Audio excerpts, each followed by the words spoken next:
दुनिया का हर एक्सपर्ट आज कह रहा है कि 21st सेंचुरी भारत की सेंचुरी है।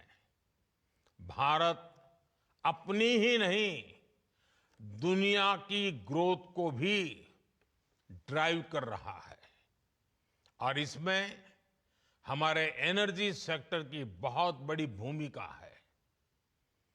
भारत की एनर्जी एम्बिशंस 5 पिलर्स पर खड़ी है। हमारे पास रिसोर्सेज हैं जिनको हम हार्नेस कर रहे हैं। दूसरा, हम अपने ब्रिलियंट माइंड्स को इनोवेट करने के लिए प्रोत्साहित कर रहे हैं। तीसरा, हमारे पास इकोनॉमिक स्ट्रेंथ है, पॉलिटिकल स्टेबिलिटी है। चौथा, भारत के पास स्ट्रेटेजिक ज्योग्राफी है जो एनर्जी ट्रेड को ज्यादा आकर्षक और आसान बनाती है। और पांचवा, भारत ग्लोबल सस्टेनेबिलिटी के लिए कमिटेड है। इससे भारत के एनर्जी सेक्टर में नई संभावनाएं तैयार हो रही हैं। साथियों, विकसित भारत के लिए अगले 2 दशक बहुत अहम है और इसमें आने वाले 5 साल में हम अनेक बड़े पड़ाव पार करने वाले हैं। हमारे बहुत सारे एनर्जी गोल्स 2030 की डेडलाइन के हिसाब से अलाइन किए गए हैं। साल 2030 तक हम 500 gigawatt renewable energy capacity add करना चाहते हैं। साल 2030 तक भारतीय रेलवे ने नेट जीरो कार्बन एमिशन का टारगेट रखा है। साल 2030 तक हम हर साल 5 million metric tonne green hydrogen कर सके, ये हमारा लक्ष्य है। हमारे ये टारगेट्स काफी एम्बिशियस लग सकते हैं, लेकिन बीते 10 साल में जो भारत ने हासिल किया है, उससे ये विश्वास पैदा हुआ है कि ये टारगेट्स भी हम जरूर हासिल कर लेंगे। फ्रेंड्स, बीते 10 साल में भारत 10th लार्जेस्ट से 5th लार्जेस्ट इकोनॉमी बना है।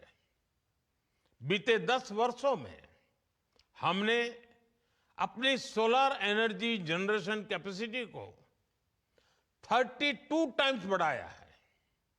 आज भारत दुनिया का तीसरा सबसे बड़ा सोलर पावर जनरेटिंग नेशन है। हमारी non fossil fuel energy capacity 3 गुना बढ़ी है।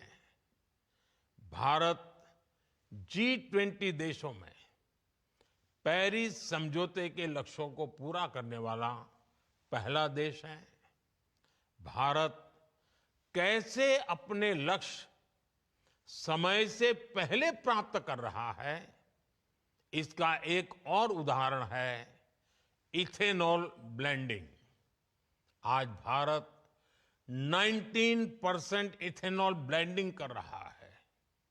इससे फॉरेन एक्सचेंज की सेविंग हुई है और सब्सटेंशियल फार्मर रेवेन्यू जनरेट हुआ है। साथ ही CO2 एमिशंस में सिग्निफिकेंट कट भी आया है।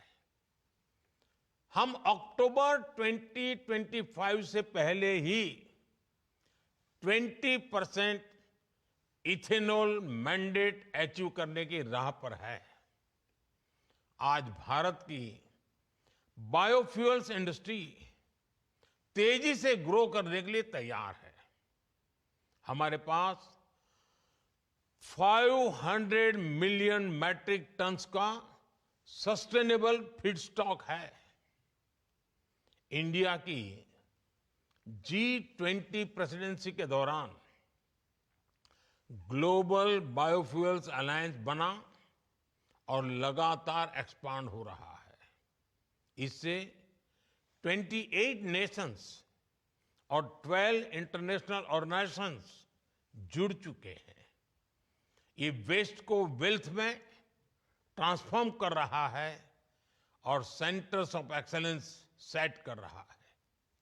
साथियों, भारत अपने हाइड्रोकार्बन रिसोर्सेज के पोटेंशियल को पूरी तरह से एक्सप्लोर करने के लिए निरंतर रिफॉर्म्स कर रहा है।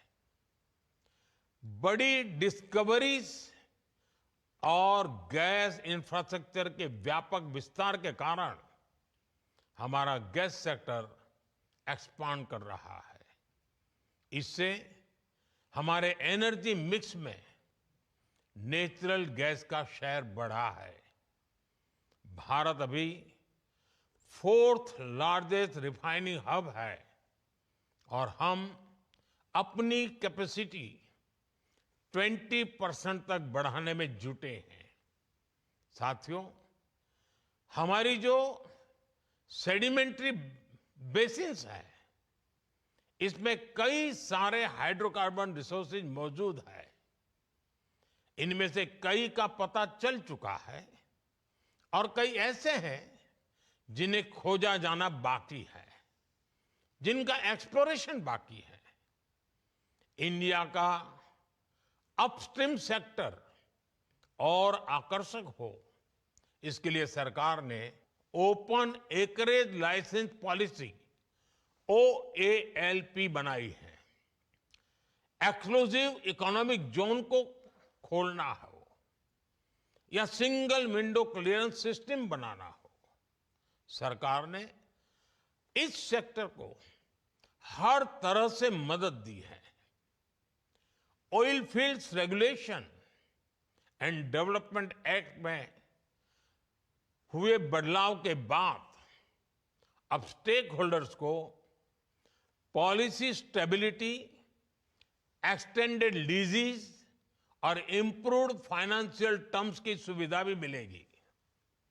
सरकार के इन रिफॉर्म्स के कारण समुद्री क्षेत्र में ऑयल और गैस रिसोर्सेज की खोज करने, इनका प्रोडक्शन बढ़ाने और स्ट्रेटेजिक पेट्रोलियम रिजर्व्स को मेंटेन करने का काम आसान होगा। साथियों, भारत में कई डिस्कवरीज और बढ़ते पाइपलाइन इंफ्रास्ट्रक्चर के कारण नेचुरल गैस की सप्लाई बढ़ रही है और इसी कारण आने वाले समय में नेचुरल गैस का उपयोग भी बढ़ने वाला है। इन सारे क्षेत्रों में आपके लिए निवेश की बहुत सारी संभावनाएं बन रही हैं। साथियों, आज भारत का बहुत बड़ा फोकस मेक इन इंडिया पर है, लोकल सप्लाई चेन पर है। भारत में पीवी मॉड्यूल सहित अनेक प्रकार के हार्डवेयर की मैन्युफैक्चरिंग के लिए भी बहुत संभावनाएं हैं। हम लोकल मैन्युफैक्चरिंग को सपोर्ट कर रहे हैं। 10 साल में भारत की solar PV module manufacturing capacity का विस्तार हुआ है। ये क्षमता 2 गीगावाट से बढ़कर करीब 70 गीगावाट हो गई है। PLI स्कीम की वजह से ये सेक्टर और आकर्षक हो गया है। इससे high efficiency solar PV modules की मैन्युफैक्चरिंग को बढ़ावा मिला है। साथियों, बैटरीज और स्टोरेज कैपेसिटी के सेक्टर में इनोवेशन और मैन्युफैक्चरिंग दोनों के लिए बहुत अवसर हैं। भारत बहुत तेज गति से इलेक्ट्रिक मोबिलिटी की तरफ बढ़ रहा है। इतने बड़े देश की डिमांड पूरा करने के लिए बैटरीज और स्टोरेज कैपेसिटी के क्षेत्र में हमें बहुत तेजी से काम करना है। इसलिए इस वर्ष के बजट में भी हमने ग्रीन एनर्जी को सपोर्ट करने की संबंधित अनेक घोषणाएं की है। सरकार ने ईवी और मोबाइल फोन बैटरी की मैन्युफैक्चरिंग से जुड़ी कई चीजों को बेसिक कस्टम ड्यूटी से बाहर किया है। Cobalt powder, lithium ion battery waste, lead, zinc ऐसे अनेक क्रिटिकल मिनरल से ड्यूटी हटा दी गई है। नेशनल क्रिटिकल मिनरल्स मिशन भी भारत में एक सशक्त सप्लाई चेन के निर्माण में बड़ी भूमिका निभाएगा। नॉन लिथियम बैटरी इकोसिस्टम को प्रमोट करने की दिशा में भी हम आगे बढ़ रहे हैं। इस वर्ष के बजट में हमने न्यूक्लियर एनर्जी सेक्टर को भी ओपन कर दिया है। एनर्जी में हो रहा हर इन्वेस्टमेंट नौजवानों के लिए नई जॉब्स क्रिएट कर रहा है, ग्रीन जॉब्स के अवसर बना रहा है। साथियों, भारत के एनर्जी सेक्टर को मजबूती देने के लिए हम इसे जनता की पावर से लैस कर रहे हैं। हमने देश के सामान्य परिवारों और किसानों को ऊर्जादाता बनाया है।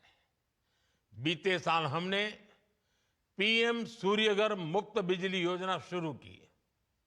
इस योजना का स्कोप सिर्फ एनर्जी प्रोडक्शन तक ही सीमित नहीं है। इसमें सोलर सेक्टर्स में नई स्किल्स बन रही हैं, नया सर्विस इकोसिस्टम बन रहा है और आपके लिए निवेश की संभावनाएं भी बढ़ रही हैं।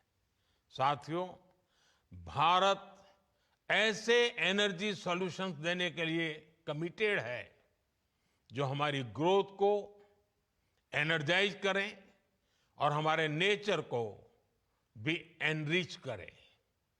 मुझे विश्वास है इस एनर्जी वीक से भी इस दिशा में कुछ ठोस रास्ते निकलेंगे। मुझे उम्मीद है कि आप सभी भारत में बन रही हर संभावना को एक्सप्लोर करेंगे। आप सभी को बहुत बहुत शुभकामनाएं। धन्यवाद।